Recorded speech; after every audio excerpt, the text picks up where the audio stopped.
حامدا ومصليا وبعد. معزز سامعین و مشاہدین، اللہ اکبر اللہ اکبر اللہ اکبر، لا الہ الا اللہ، واللہ اکبر وللہ الحمد، اللہ اکبر کبیرا والحمد للہ کثیرا وسبحان اللہ بکرۃ واصیلا۔ معزز سامعین، آج عید الاضحیٰ کا دن ہے۔ اللہ تبارک و تعالی آپ تمام لوگوں سے آپ کے اطاعتوں کو، آپ کے قربانیوں کو قبول فرمائے۔ اللہ تبارک و تعالی یہ دن آپ کے لیے، آپ کے زندگی میں بارمبار لے کے آئے۔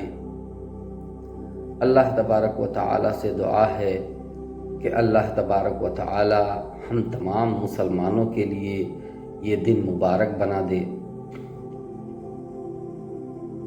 دوستو،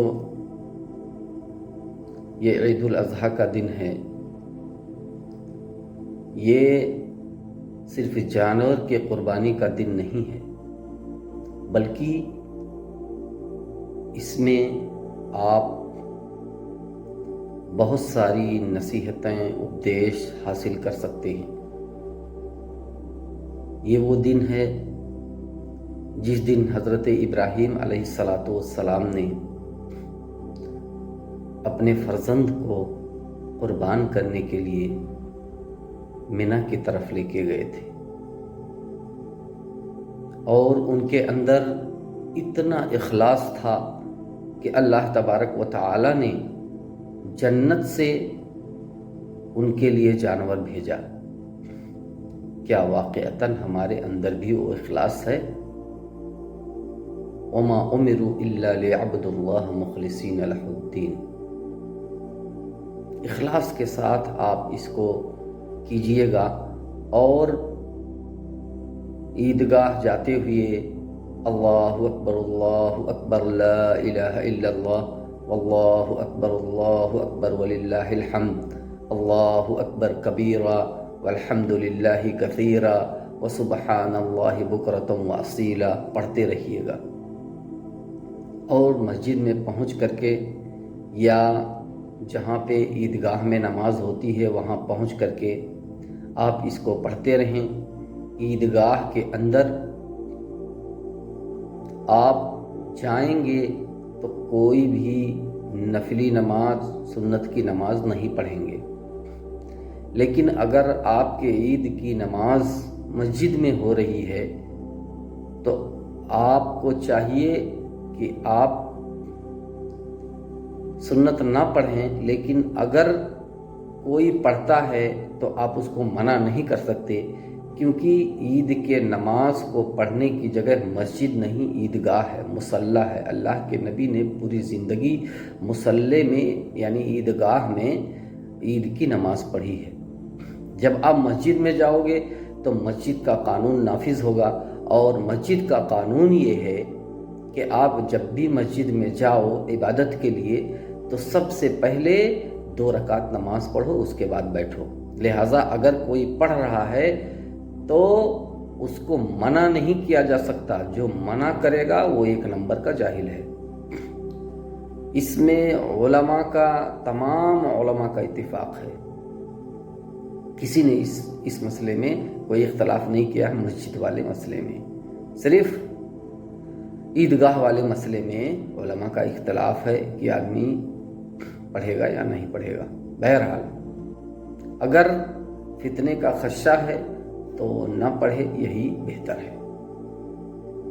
اور دوستو، یہ قربانی جو آج ہے، جس کو ہم عید الاضحیٰ کہتے ہیں، اس میں آپ لوگ، سب سے بڑی بات یہ ہے کہ آپ کے بھائیوں میں سے کچھ لوگ ایسے ہیں جن کے پاس قربانی کرنے کی طاقت نہیں ہے،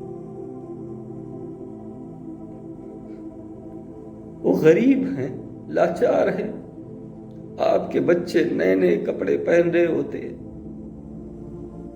جبکہ کچھ ہمارے مسلمان بھائی ایسے ہیں جن کو نہ کپڑا میسر ہے اور نہ ہی بکرا۔ آپ لوگ ان کو مت بھولیے گا۔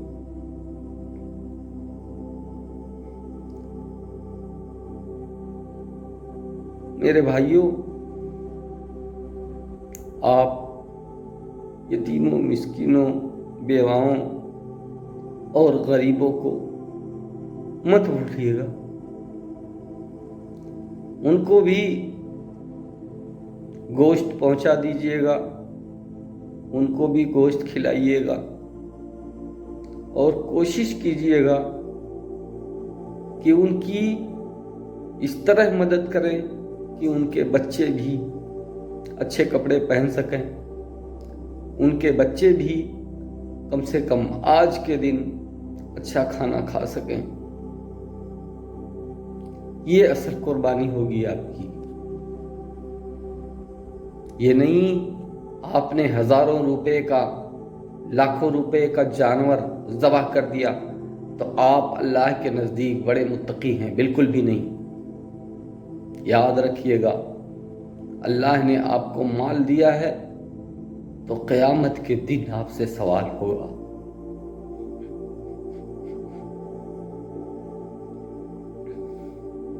سوال کرے گا اللہ تبارک تعالیٰ کہ میرا وہ بندہ جو غریب تھا اس کو تو نے کیوں نہیں دیا؟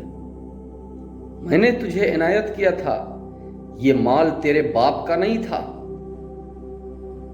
یہ میرا دیا ہوا تھا، تو نے میرے بندوں پر خرچ کیوں نہیں کیا؟ میرے راستے میں خرچ کیوں نہیں کیا؟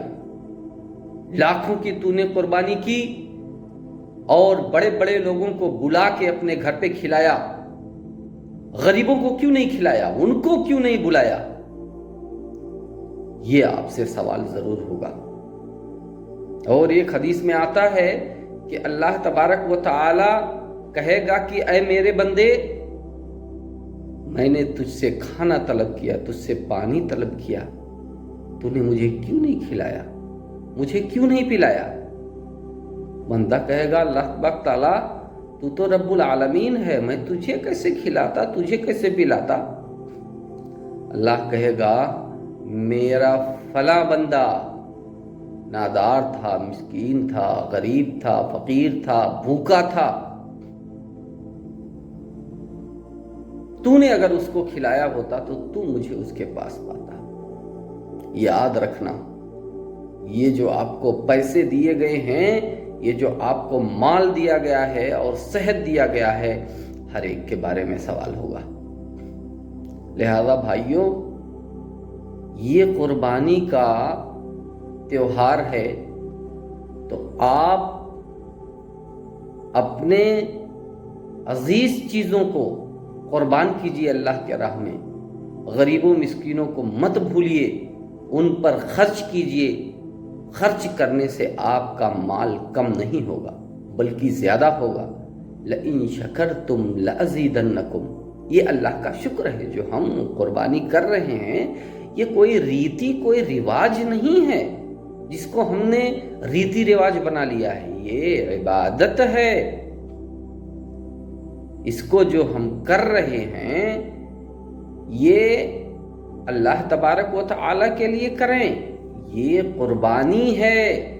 اور حضرت ابراہیم نے اپنے محبوب ترین چیز کی قربانی دی تھی، لہذا آپ بھی اپنے جو چیزیں محبوب ہیں اس کو قربان کیجیے اللہ کے راستے میں، تب اس کا حق ادا ہوگا۔ یہ نہیں گئے نماز پڑھ کے آئے اور قربانی کری اور اس کے بعد میں سارا کھا گئے، یا بڑے لوگوں کو کھلایا، وہ ان کو میئر کو بلایا، پردھان کو بلایا، ان کو بلایا، فلانے بابو کو بلایا، ایک بھی غریب کو نہیں بلایا۔ نعوذ باللہ من ذالک۔ ایسے مال پر اور ایسے قربانی پر اللہ کی اور سارے لوگوں کی لعنت ہو۔ لہذا بھائیوں، اس قربانی کے مقصد اور ہدف کو سمجھیے اور اس کے مطابق عمل کیجیے، اللہ سے دعا ہے کہ الہ العالمین ہمیں اچھی طرح سے اخلاص کے ساتھ قربانی کرنے کی اور فقیروں اور ناداروں، یتیموں، مسکینوں کی مدد کرنے کی، ان کو کھانے کھلانے کی توفیق عطا فرمائے، آمین۔